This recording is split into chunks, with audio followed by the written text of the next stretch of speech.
La información internacional que conmociona no solamente a Ecuador, sino a toda la región, tiene que ver con este episodio. Eran las 18:20 de ayer.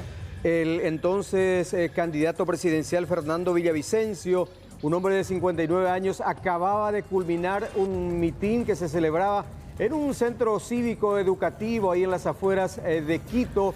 Estaba siendo acompañado por dos custodios de la Policía Nacional y por otros partidarios que lo estaban saludando a su salida de este acto político. Cuando abordaba en la parte de atrás de esa camioneta se escuchan ráfagas, disparos y ahí en medio de la confusión y el caos prácticamente se terminaría confirmando la muerte a tiros de Fernando Villavicencio. Compartimos ese momento, el momento crucial del atentado captado por otros adherentes.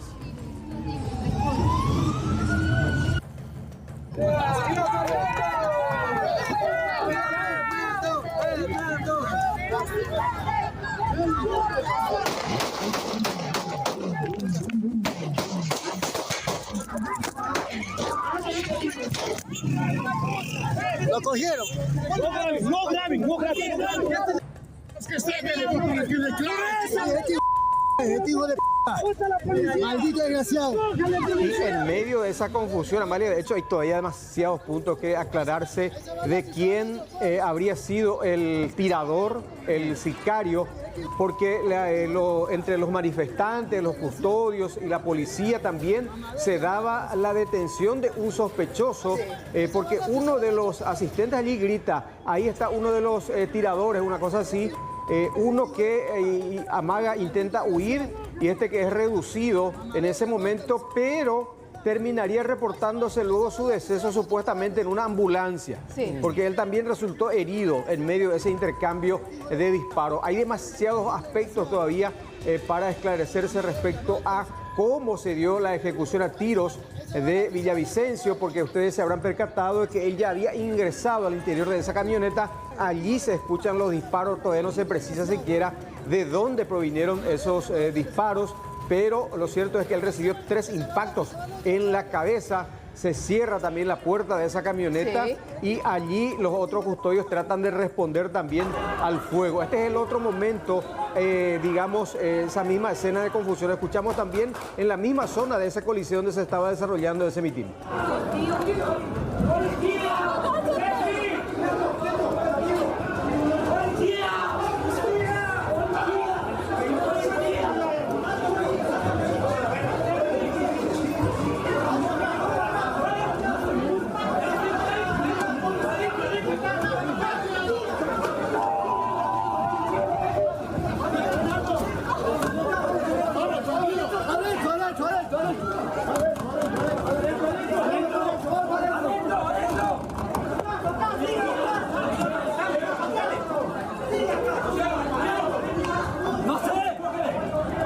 Sangre en el piso, manchas de sangre en el piso y esa situación de confusión total en medio de este grupo de adherentes, de partidarios, algunos policías que tratan también de resguardarse y de responder a esos tiros que ni siquiera se sabía de dónde provenían con exactitud. Lo cierto es que este ataque, digamos, no solamente dejó la muerte de Fernando Villavicencio, sino también otras 9 personas resultaron heridas en este mismo incidente, 2 de ellos efectivos policiales, una mujer ex asambleísta también que recibió un impacto en la zona de la cadera en medio de ese intercambio, en ese fuego cruzado. El momento también en que uno de los del entorno íntimo de Villavicencio confirmaba el fallecimiento precisamente de quien fuera candidato presidencial.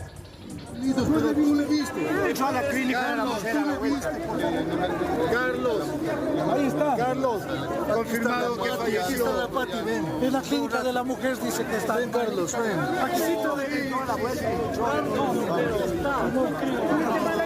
Toño, le dispararon.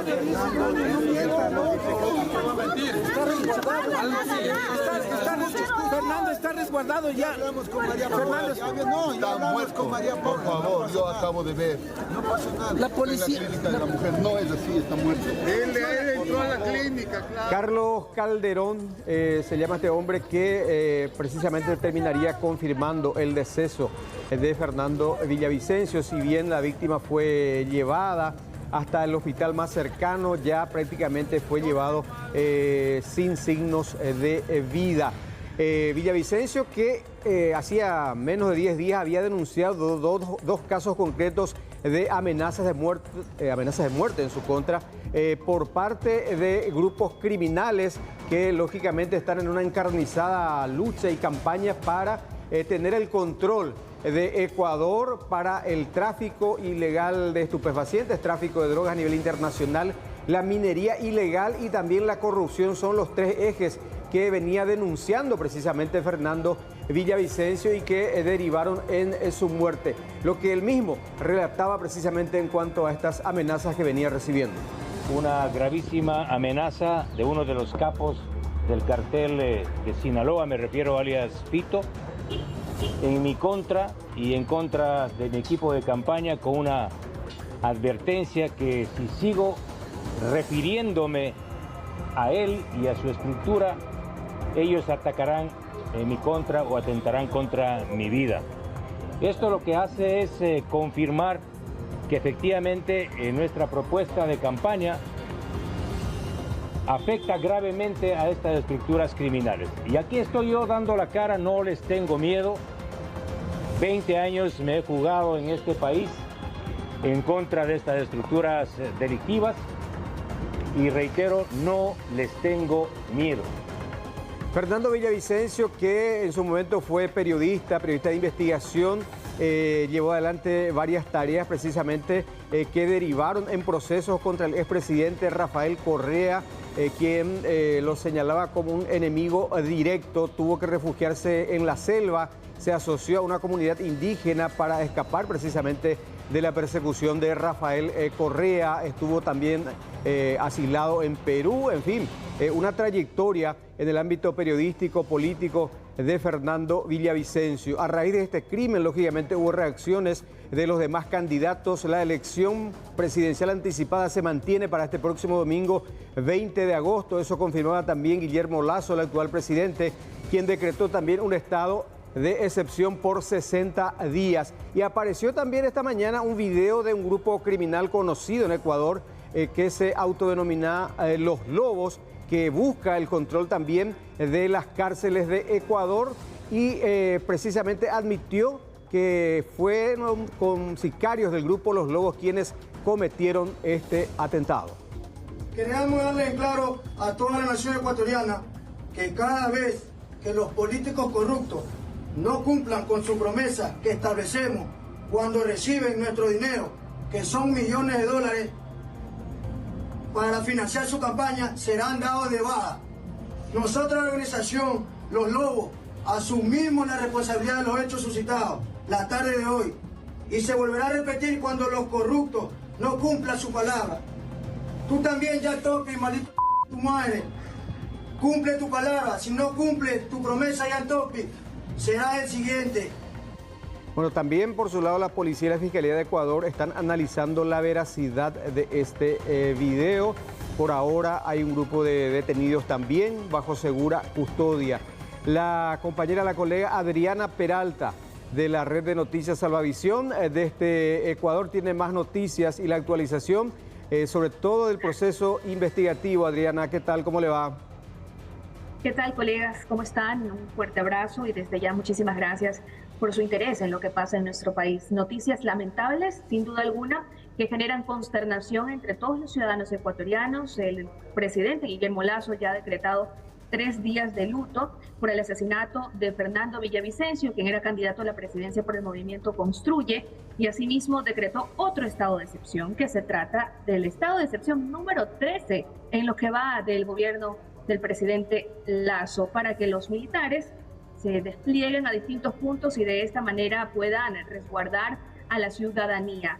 Es importante lo que han mencionado, que ya el Consejo Nacional Electoral indicó que no se van a aplazar las elecciones y se comprometieron a a reforzar los recintos electorales porque es lo que pide la ciudadanía. Sin embargo, todavía los ecuatorianos mantenemos ese espíritu de acudir a las urnas, pese al miedo, porque existe muchísimo miedo, pero sí quieren votar, quieren ejercer su derecho al sufragio y tal vez de esa manera cambiar el destino del país. Lo que ha trascendido en los últimos minutos es que iban a dar una rueda de prensa los familiares de Fernando Villavicencio, pero la cancelaron porque se dirigen hasta el laboratorio de criminalística donde permanece el cadáver a esta hora de la mañana. Ya lo van a retirar, habían impedimentos, querían que sea la esposa la única persona que retire el cuerpo, pero parece que ya han dado las facilidades. En todo caso, se suspende esa rueda de prensa, al tiempo que sí se desarrolla una rueda de prensa, pero por parte de la Policía Nacional,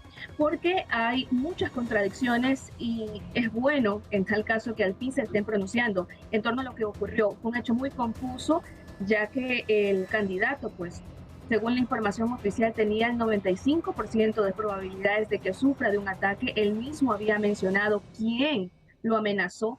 Encapuchados llegaron hasta una sede del partido días antes para indicarles que si Fernando no dejaba de mencionar al líder de su agrupación delictiva, pues lo iban a asesinar.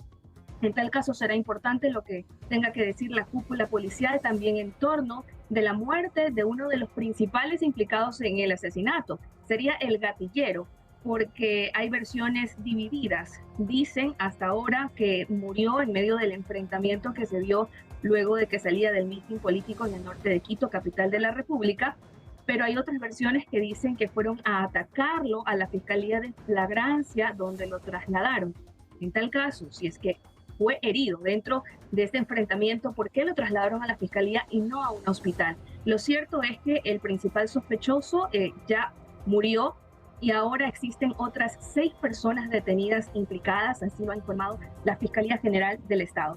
Por otra parte, también ya tenemos un comunicado del movimiento Construye. Ellos exigen que se conforme una comisión internacional que sea parte de la investigación del magnicidio, sostienen, y que no permitirán que la narcopolítica siga campante y se burle una vez más de la justicia. Esto por honor a lo que hizo Fernando Villavicencio en vida, más de 200 investigaciones periodísticas dentro de ellas, pues una que derivó en el caso Sobornos, por lo que se sentenció al expresidente de la República, Rafael Correa Delgado.